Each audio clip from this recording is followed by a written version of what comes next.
The defense should arrive in Athens, Georgia. Well, any minute now. This is the Locked On Ole Miss podcast.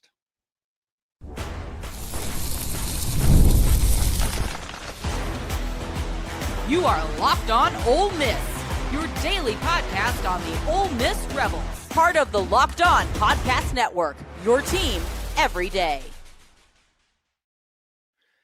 Welcome to the Locked On Ole Miss podcast. I'm your host, Stephen Willis, a 10-year veteran member of the national media with Yahoo Sports and a former Ole Miss staff member as well. We're going to talk about Ole Miss's defense no-showing, allowing a 43-35 victory of the Georgia Bulldogs. Remember, Ole Miss was winning this game by 9 points at the beginning of the fourth quarter. The defense was atrocious. It's the worst defense that Pete Golding has put out on the field since the last time they went to Athens, Georgia. Ole Miss ruined an offensive gem by Lane Kiffin in this game. And Trinidad Chambliss was all in all about to have legendary status in the Ole Miss football game. But when the offense has to be perfect, the defense can't do anything right. Eventually, mistakes are going to get made. You're going to feel that pressure. All we needed was a stop. Just a simple stop. There was the 4th and 2 that they handed it off, that Ole Miss completely stuffed the play, that Georgia found a way to get the first down anyway. Gunnar Stockton beat you through the air, which I said during the week was exactly what needed to happen, what you needed to force to happen. But I also said during the week, if you watched this show during the week, the Locked On Ole Miss podcast, you knew exactly what to do because it played out exactly like that. I said all week, this is the simplest game on the schedule for Ole Miss. Stop the run and win. Don't stop the run and lose. Ole Miss didn't stop the run, didn't try to stop the run. They did the drop 8 thing against a team that was going to line up and power run against you, which obviously, hey, good job there. But Ole Miss is in a position to where they got completely run out in this game. They did. Now, it was a closer game. It was a closer game than it was 2 years ago because Ole Miss is a better team talent-wise, offensively, than they were 2 years ago. Trinidad Chambliss played a heck of a ball game, and Lane Kiffin completely went out of his way, and they had a gem of an offensive game plan. It was 35-26 at the start of the fourth quarter. Everything was rolling towards Ole Miss. You were starting to think about if Ole Miss can just get a stop, just do a little bit of pressure, just relieve a little bit of pressure off of that offense, Ole Miss was going to win that game. Lane Kiffin was going to have his signature top 5 win on the road against the Georgia Bulldogs. But that didn't happen. And you couldn't stop Georgia. And they just death marched you after death marched you after death marched you because defensively that was a horrible plan. There's no way to look back on that and say, hey, that was a good idea. We can try to make that work. That was a horrible plan. Now, the good news is Georgia and Florida are pretty much the only 2 teams that can do that. Oklahoma can't do that. They're not going to line up and beat you running the football. The Citadel is not going to do it. Mississippi State's going to try, but they can't really do it either because of the offensive line. So you have to figure out a way to handle the Florida Gators because they're going to do this exact same thing to you in a couple of weeks. And you have to get the win because of that on the road at Oklahoma. Now, you have plenty of margin for error. All the goals that you have is still in front of you. The playoffs, everything, it's all there. This is a game that before the season, it was marked down by me as an L. Period. I actually marked down the Oklahoma game as an L too, but I had Ole Miss going 10-2 for the season, which is good enough to make the college football playoff. Ole Miss no-showed against the Georgia Bulldogs defensively to the point where Georgia could do whatever they wanted to offensively. How many times was just wide open passes caught in the flats because Ole Miss just sunk deep and Georgia got the first down? There was no pressure put on the quarterback. There's none of this explosive play generating stuff that we saw a year ago, that honestly we saw 2 years ago, if we're going to be real about it. None of that happened. Georgia picked on Sage Ryan the entire game, and they attacked the edges in the run game. That's what they did. And Ole Miss could not stop it. And when Ole Miss met the running back in the hole for what was going to be a 1 or a 2 yard gain, the running back kept his legs moving to where it was a 5 yard gain. So Georgia stayed ahead of the chains all game long. And even when you were up by 9 points, they didn't have to give up the run game because it was keeping you on schedule. And Gunnar Stockton played really well, throwing the ball downfield to the tight end and all of that. I said during the week, if you get beat by Gunnar Stockton. That's the person you want to beat you. You don't get beaten by having Georgia going 2nd and 6, 3rd and 2, 1st and 10, 2nd and 6, 3rd and 2, 1st and 10. And that's exactly what happened. Defensively, they did not do near what they needed to do. Now, offensively, that was a gem by Trinidad Chambliss, Lane Kiffin, Charlie Weiss Jr., Joe Judge, and those guys making the game plan. They knew exactly what they wanted to attack. And the moment was not too big for Trinidad Chambliss until the fourth quarter, when it was obvious to Trinidad that he had to be perfect on every single throw. And when you try to place a ball, you are going to become an inaccurate quarterback. That's happened since the beginning of time as well. So, all right, we're going to do some stats in just a second after we do the break. But if you leave a comment, please leave where you're commenting from. And from that, we'll go over that. We're going to spend 15 minutes or so on comments tonight. We're going to get into those comments pretty quick. Ole Miss played well enough to win this game offensively. 35 points on the road in Athens, that's good enough to win the game. They didn't play good enough to beat Washington State defensively. Defensively, this is the second worst game by Pete Golding I have seen at Ole Miss. The worst is the first time he went over to Athens, to where they just had their way with him. Then there was the LSU game and that first half of the Arkansas game this year. Ole Miss won 11 games in 2023, even though the defense was absolutely awful. I think you're going to have to plan that the defense is going to be pretty awful as well. And one other thing to plan on with this is no, Oklahoma can't really do this. No, South Carolina can't really do this. No, the Citadel can't really do this. No, Mississippi State can't really do this.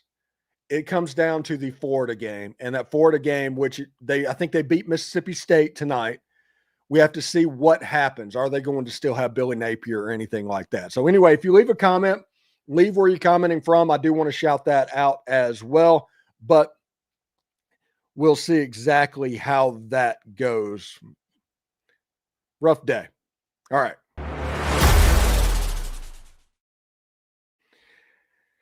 It's the weekend. It's time to look at this week's MVP who delivered, powered by DoorDash. Just like you can win every Saturday with DoorDash Streaks, saving more every time you order. These players delivered this week when it mattered the most. Let's break down.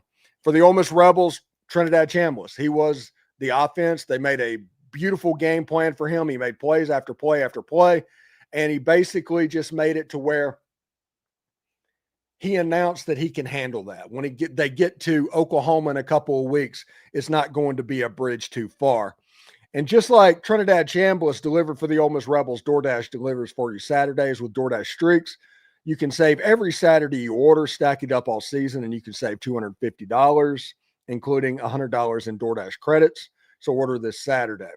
Keep the streak alive. Fuel your game day only with DoorDash. Terms apply. Promo period runs through 11/18.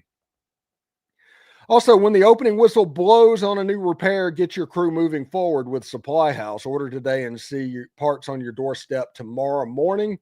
Over 280,000 plumbing, HVAC, and electrical items are available from the most trusted brands in the business. Their real-time inventory and honest lead time keep you from punting projects, while their industry-leading customer service always has your blind side covered. Need parts for a project? Supply House has next-day delivery. Talk about a game changer. The Part Finder tool and 3D schematics can save hours on your job where every detail matters. Their Trademaster perks like priority shipping and dedicated support make the whole process smoother. So join the free Trademaster program today. Score the serious perks like priority shipping, lower prices, and dedicated support line. Visit supplyhouse.com to sign up for free and use the promo code SHCollege5. That's all one word, SHCollege5 for 5% off your order. That's Supply House. Real people, real service.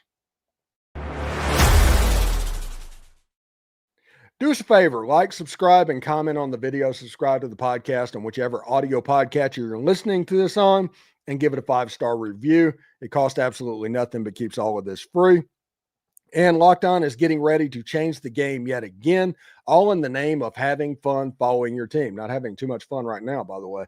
It's coming in December. And don't forget to check out a second listen on the network. Nearly every team, college or pro, is ready for you. All right, so let's look at the stats from this game real quick. Ole Miss lost the game to the Georgia Bulldogs 43-35. They gave up 34 first downs, 224 yards rushing, 289 yards passing, 513 yards, and they didn't make Georgia punt one time. They completely lost the line of scrimmage. You remember in the preseason where we kept hearing from Pete Golding about how the standard of this defensive line, there might be a drop-off and the name's going to change, but it's going to look exactly the same? Well, that was a lie. That was an absolute lie. This was not a defensive line that looked remotely like the other ones that have come before it. Ole Miss offensively, 21 first downs on the road in Athens, Georgia, one of the gold standard teams against the Georgia Bulldogs, 88 yards rushing in the game, 263 yards passing for a total of 339 yards against the Georgia Bulldogs. Ole Miss's offense played good enough to win the game.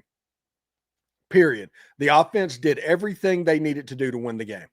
Defensively, they did everything that they needed to do to lose the game. And there's not really any getting around that. Ole Miss, defensively, they're going to have to perform offensively to overcome this defense moving forward. Again, I will say this, and this is important for anybody that is thinking that, hey, this is going to go on to the next game. Oklahoma does not have a team like the Georgia Bulldogs where they run the ball effectively.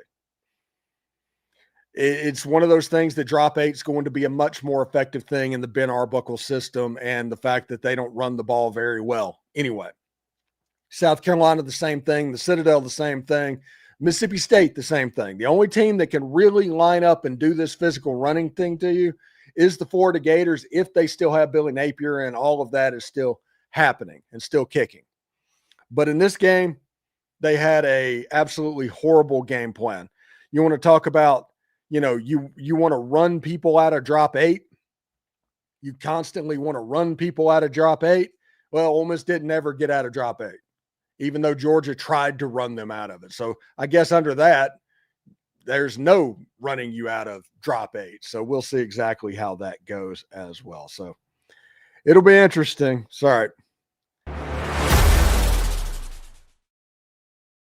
Guys, you probably heard of Viagra and Cialis. You maybe even tried them. But if you're looking for something beyond the usual pill, it's time to meet Rougiette Go Long. That's where Rougiette Go Long comes in. This just isn't another ED pill. It's a complete game changer for confidence. Go Long combines 2 doctor-trusted medications in one dual-action formula so you can take care of business. The effects can last up to 36 hours. That's confidence all during the day, all night, and even into the next day. The process is simple. Connect with a board-certified doctor 100% online, and if prescribed, your treatment ships directly to your door. If prescribed, it comes to your door. Head to rugiet.com and use the promo code LOCKEDONCollege, all one word, for 15% off your first order. That's rugiet.com, promo code LOCKEDONCollege. Make sure to use our code so they know we sent you. And the NFL season is here. FanDuel has an offer you do not want to miss. Right now, new customers can bet just $5 and get $300 in bonus bets if you win. That's right. Pick a bet, put down $5, and if it hits, you unlock $300 in bonus bets to use across the app. I love how FanDuel gives me many ways to play. I built parlays, tried player props, even followed the live lines during games. It makes watching football even a little bit more exciting when you have a little something riding on the action. So whether you're a casual fan or love diving into the stats, FanDuel makes the game day experience so much better. Visit FanDuel.com today and download the FanDuel app to get started.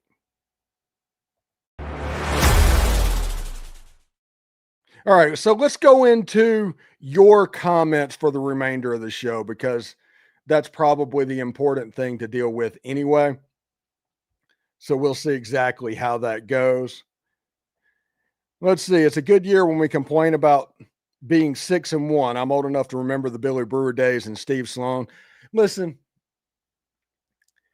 the Billy Brewer days was a lot better than the Steve Sloan days. We had John Forcade on the show every week, and he talked about that. But you're absolutely right. Ole Miss is exactly where they want to be and exactly where we thought they would be when the season started up.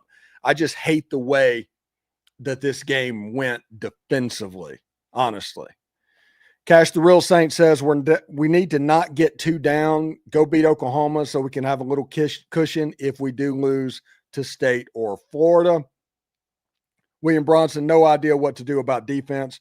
Oklahoma, Florida, and South Carolina will be problems, and not South Carolina. South Carolina has been bad offensively all during the season. As long as you do not let Lenore Sellers kind of get off, they're not going to be a problem. They got worked pretty good. Michael Roberts, running the ball one time in the fourth quarter really pisses me off. I'm sick of watching our defensive players look terrified to get touched during the football game. Listen, the play that pissed me off in the game was the 4th and 2 that Ole Miss had stopped. And then they just let him kept going until he got the first down. Georgia ended up scoring a touchdown. That ended up being the impetus to them not just winning the game, but everything in the fourth quarter. It was due to that 4th down. If Ole Miss makes that stop and gets the ball back like they should have, they were in position to do it. If they just get the ball carrier on the ground, Ole Miss likely goes down and gets a 17-point lead and the game's over. So that's the play that kind of gets my goat as well. Jeffrey Langley, Ryan got picked on a lot. He really did. Really did. Guy Caldwell, this Grove Collective has to spend a little bit more money on linebackers and secondary and safety. The current ones suck. They need to work on the defensive line. We were told this defensive line was going to be better. This defensive line could not put pressure on Georgia's quarterback over the course of the game. They could not make explosive plays to prevent Georgia running backs from getting 1 or 2 yards. It was always 5 or 6 yards. Defensive line is much more of a problem right now, in my mind, than anything else. Linebackers and safeties, that's fine, but that's just a symptom from the defensive line not being able to get home. Defensive backs and linebackers, it's all symptoms of the defensive line not being what we were sold from the coaching staff 2 months ago. So we'll see exactly how that goes. Reverend Hugh, I'm not saying Golding should be fired because he shouldn't, but that is the type of performance that gets a coordinator fired. Absolutely pitiful performance by the entire defense, unless you're Wesley McGriff, and then you get to do it for multiple years, honestly. Michael Roberts, if we run the ball in the fourth quarter, I think we win too. Hayden Tisdale, don't get me wrong, Trinidad kept us in that game. However, there were some big throws that he missed in those last several drives. Just makes me wonder if Simmons would have been in it. No, I'm not going to play that game, because when you're a quarterback and all of the pressure to be perfect is on there, the pressure wasn't the crowd. It wasn't the atmosphere. It was the fact that the defense no-showed this game, and the offense absolutely had to be perfect against a really good defense. That's what happened in that fourth quarter. That's the reason he missed a couple of passes. He started trying to aim the ball instead of letting it rip, because in his head, he knew, I have to go score a touchdown this play. I have to get into the end zone because this defense can't stop anybody. So that's interesting there. Kevin D's, what's wrong with number 9 Fletcher? I don't know. That's big play after big play given up the last couple of weeks.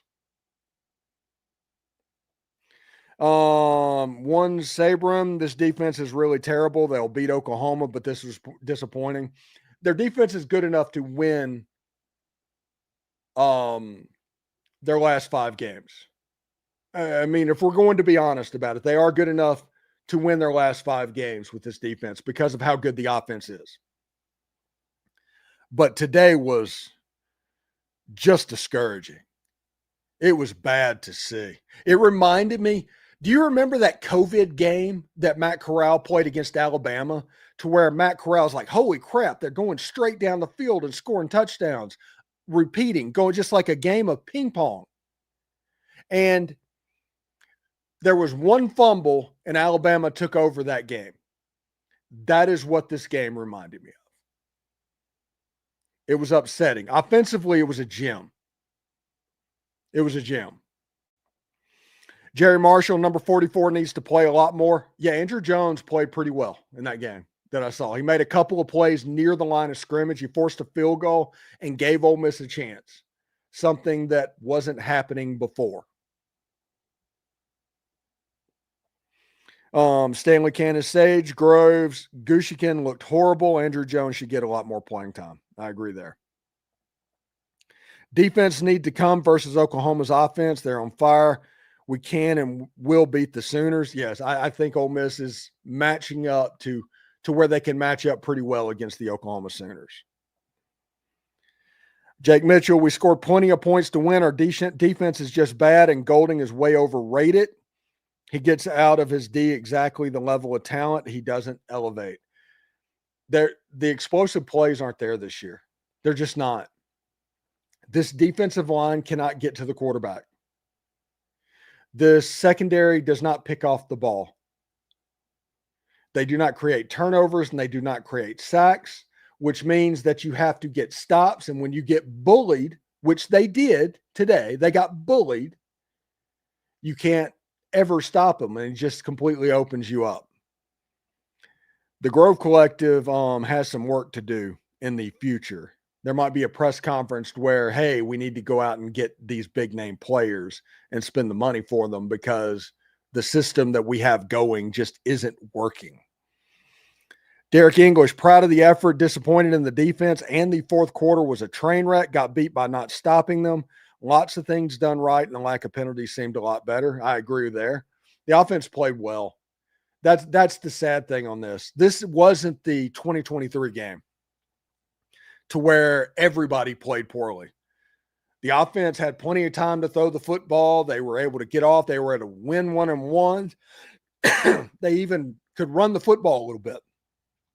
But the defense, defense. And I mentioned that this game, if Georgia can run the football, the tight ends become a lot more effective. They start throwing the ball down the field a little bit more. And it all starts with the run game. If you start the run game, you stop all that other stuff from happening. And Ole Miss just couldn't do it, honestly. They could not do it. Pete's overpaid, period. That was terrible. Mike Hembro, Trinidad was solid. Yeah, Trinidad played to the point where there is no quarterback controversy moving forward, according to me. There's not. And I like the wrinkle with Austin being in the backfield and all of that stuff to make Kirby think about it going into the second half. Ole Miss probably bought a quarter extra as far as the vice squeezing down. But remember, Georgia has some of the best talent in the entire country. They're one of the top 2 or 3 teams in the conference. They're one of the best teams in America. You knew this was going to happen because it's the same thing that happened in Tennessee. This is the same thing that happened in Alabama. They'd have beaten Alabama if they'd have kicked a field goal at the end of the game. They tried to be cute and go for it. They're a good team. You had to play extremely well against them, and defensively, they just did not, honestly. Rebel Scum Comics, why can't we ever put it together in the same year? It's exhausting. Yeah, that's kind of the way it is. Although all teams have flaws now. They just do. All teams have flaws. Randy Wilbanks, great game. Ole Miss is lacking on that defensive line. Georgia wore them down. Got to flush it and move on. Steven says this defense isn't playoff caliber. Surprised if we don't lose 2 more. Which 2, Steven? Which 2 are they going to lose? Not Oklahoma. They don't look good right now. South Carolina is just really, really bad. South Carolina is really, really bad. Florida potentially could not have a coach. Mississippi State's okay. That's a rivalry game in the Citadel. That's what's on the schedule. So losing 2 more means that you have to play down. Ole Miss is going to be favored in all 5 of those games. So you have to play down to lose those games. Just is what it is. Jerry Marshall, we gave up on the run way too soon. James York from Vicksburg, I was hopeful all the way into the middle of the third when I saw the change, not in player effort, but play calling on defense. It was a heartbreaker. It was just it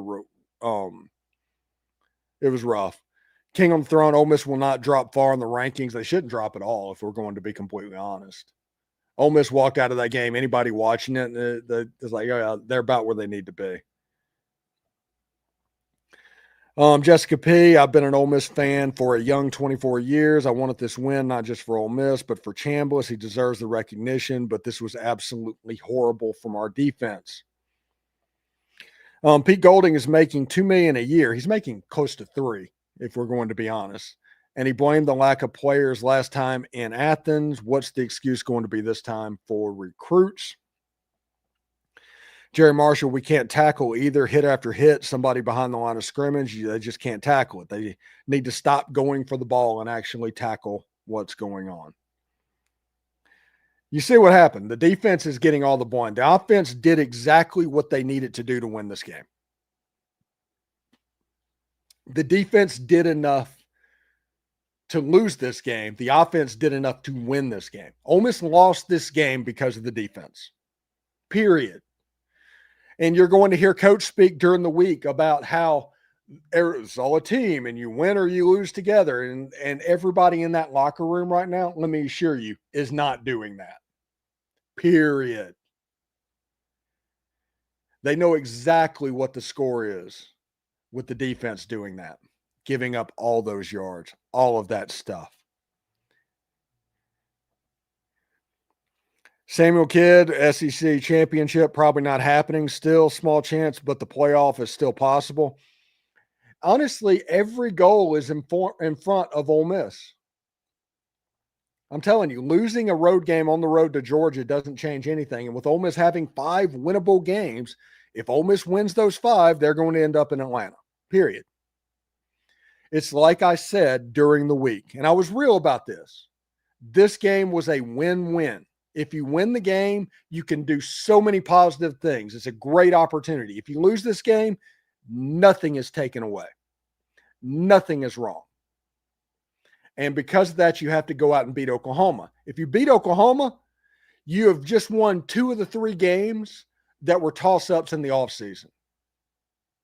Think about that. If you go to Norman and win that game, you have 11-1 ready on the schedule. It's crazy. Crazy to think about. All right, Mike Hembrow, agree on all your points. Trinidad was a gamer, as always. Been watching him since he was a grade schooler. Commenting from Grand Rapids, Michigan, his hometown. Keep it up, Trinidad. Thank you.